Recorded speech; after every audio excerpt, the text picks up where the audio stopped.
नेपाल के बिरगंज से एक चौंकाने वाली खबर सामने आई है, जहां श्री राम सिनेमा के सामने मेन रोड पर एक लावारिस सूटकेस मिलने से इलाके में अफरा तफरी मच गई।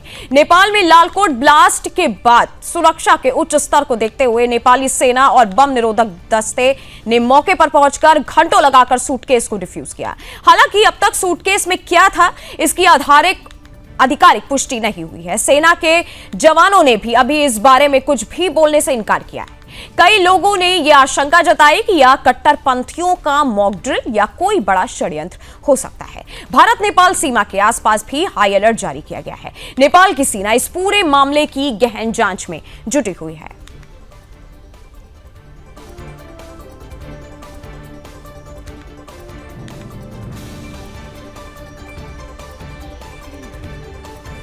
और यह तस्वीर आपके सामने है, नेपाल के बीरगंज से यह तस्वीर है, जहां पे लावारिस सूटकेस मिलने से हड़कंप मचा।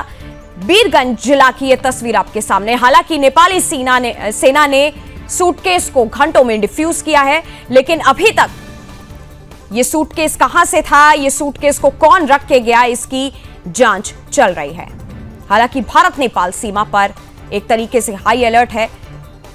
घंटों में नेपाली सेना ने सूटकेस को डिफ्यूज किया। अब कट्टरपंथी किसने इस साजिश को अंजाम दिया है, इसकी गहन जांच की जा रही है। आपको बता दें कि दिल्ली ब्लास्ट के बाद से हर जगह पे हाई अलर्ट है और कोई भी संदिग्ध वस्तु मिलने पर पुलिस की तरफ से निर्देश दिए गए हैं कि तुरंत पुलिस को सूचना दी जाए, जिसके बाद नेपाल के बीरगंज से यह तस्वीर आपके सामने है। और इसी पर हमारे साथ नेपाल से संवाददाता सुबोध कुमार जुड़े हुए हैं। सुबोध, ये पूरी घटना क्या है, इस पे ताजा अपडेट क्या है, एक बार हमें दीजिए।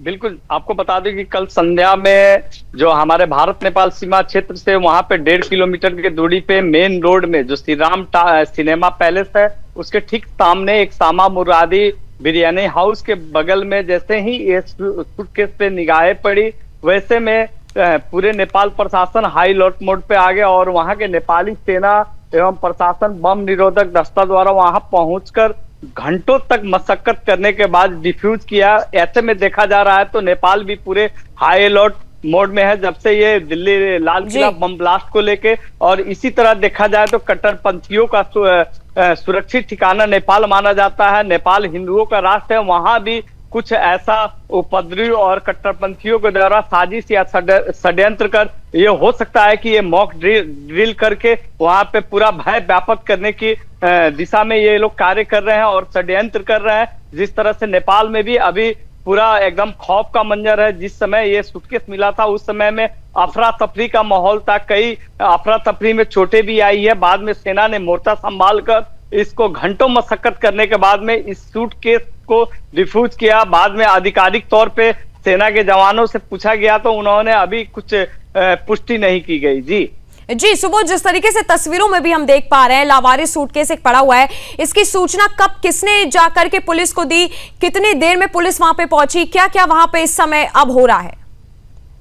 बिल्कुल, आपको बता दो कि जिस जगह पर सूटकेस मिली थी वहां से कुछ ही दूरी के अंतराल पे वो सूटकेस दिखा था, जो कि नेपाली सेना की परिचालन की गाड़ियां थी और उसमें नेपाल प्रशासन के द्वारा उस लावारिस सूटकेस को देखा तो अपने कंट्रोल रूम में फोन करके बताया और सूचना दी। वहां से तुरंत आनन फानन में नेपाली सेना वहां पे पहुंच गए और आनन फानन में मोर्चा संभाला।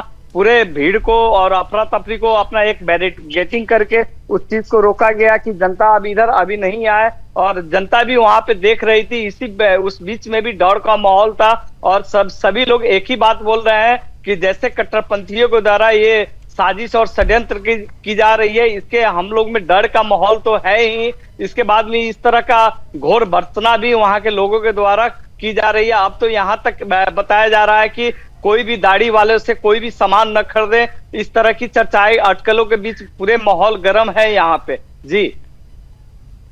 जी सुबोध, और जिस तरीके से हालांकि दिल्ली ब्लास्ट के बाद से हर जगह जो एक तरीके से हाई अलर्ट हो रहा है, कोई भी संदिग्ध वस्तु मिलने के बाद पुलिस की तरफ से बोला जा रहा है कि तुरंत जानकारी दें, वहां के लोगों की क्या आपको प्रतिक्रिया देखने को मिल रही है?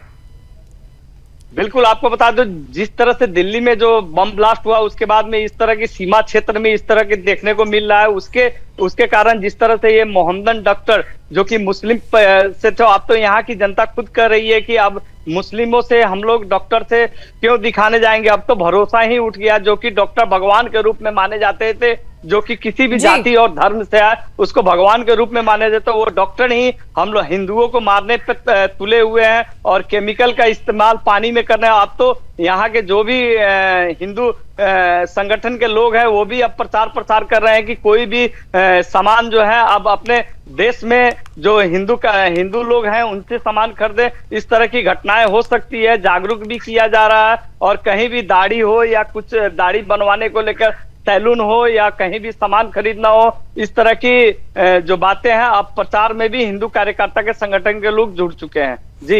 जी सुबोध, और जिस तरीके से हालांकि लगातार अब भारत नेपाल सीमा पर भी हाई अलर्ट जारी कर दिया गया है, कि अब वहां की तरफ से लोगों को कोई निर्देश भी जारी किए गए हैं घर से बाहर निकलने पर? क्या कुछ अपडेट है अभी इस समय?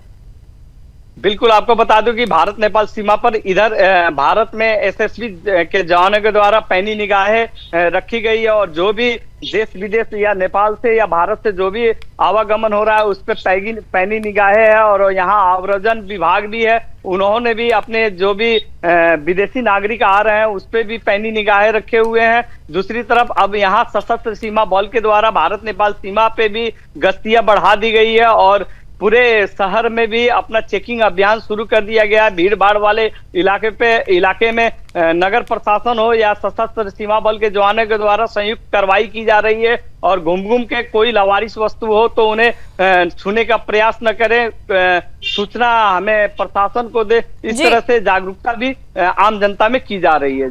जी सुबोध, हालांकि अभी तक जिस तरीके से बोला जा रहा है कि क्या ये मॉक ड्रिल हुआ था या किसी का कोई षड्यंत्र है, अभी तक क्या कोई जांच में कोई कुछ बात ऐसी सामने निकल के आई है? किस तरीके से जांच जारी है अब आगे की?